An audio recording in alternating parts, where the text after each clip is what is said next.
ilmaa kan hafuura qulqulluu waaqa tokkoon ni amanna ameen.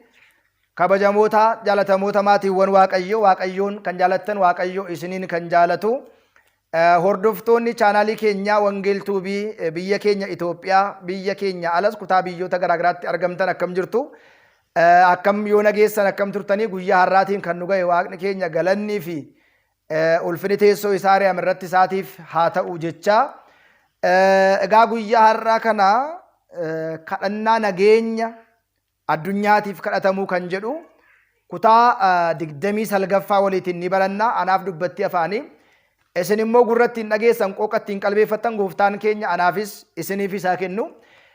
Kadhannaan kun kadhannaa akkuma tajaajiltootaatiif kadhannaa akkuma biyyaatiif kadhannuu barbaachisaadha jechaadha.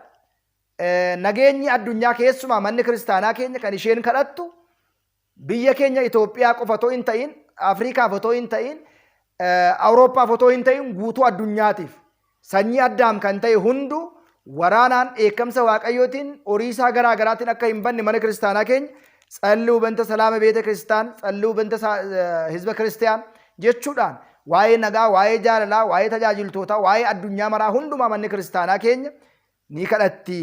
Kanaatiif guyyaa har'aa kana kutaa 29ffaa kadhannaa nageenya addunyaatiif kadhatamuu jedha.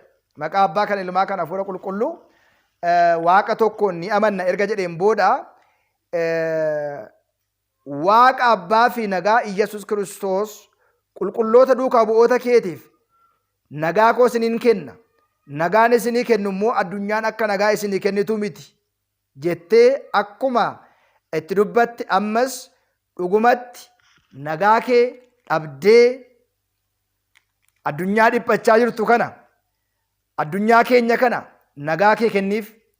Abbaa nagaa yaa Waaqayyo warra waraananiif waraana isaanii warra qabeenya isaaniitiin maqaa isaaniitiin yookiin immoo aangoo isaaniitiin nagaa nu dhabsiisuudhaaf ka'an kana dhugaa kan ta'e nagaan kee ati nuuf kenni.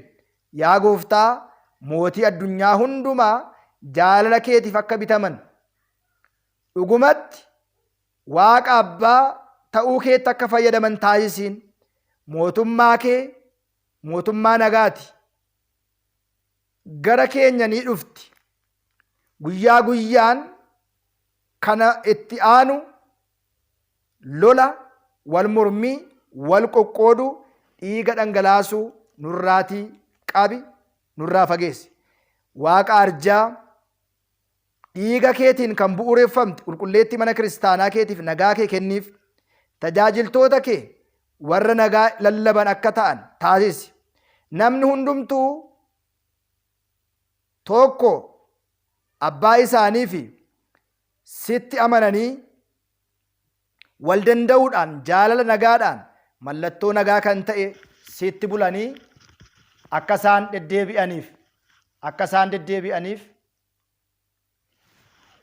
deddeebi'aniif taasisi.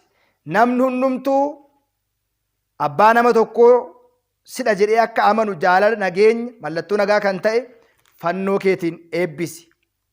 Nagaa akka lallaban nagaan hin eegiif.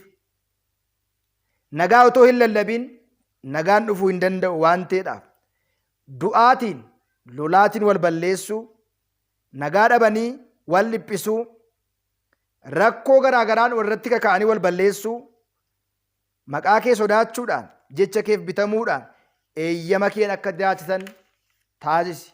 Yaa gooftaa jaalala tokkummaa abbaa nagaa kan taate dhugumatti kadhannaa keenya gad of qabuu keenya gara keetti yeroo dhiyeessinu amantii. Yaa gooftaa nageenya kee tokkummaa kee abbaa nagaa kan taate beekumsa kee laphee keenya keessa kisoominaatiin gara keetti si dhiyeessinu amantaadhaan abdii si dhiyeessinu nageenya keenya irratti siruma akka raawwannuudhaaf sanyummaadhaan lammiidhaan qooqaatiin warra wal qooduuf qophaan namoota hundumaa isaan kanarraatii nu oolchi.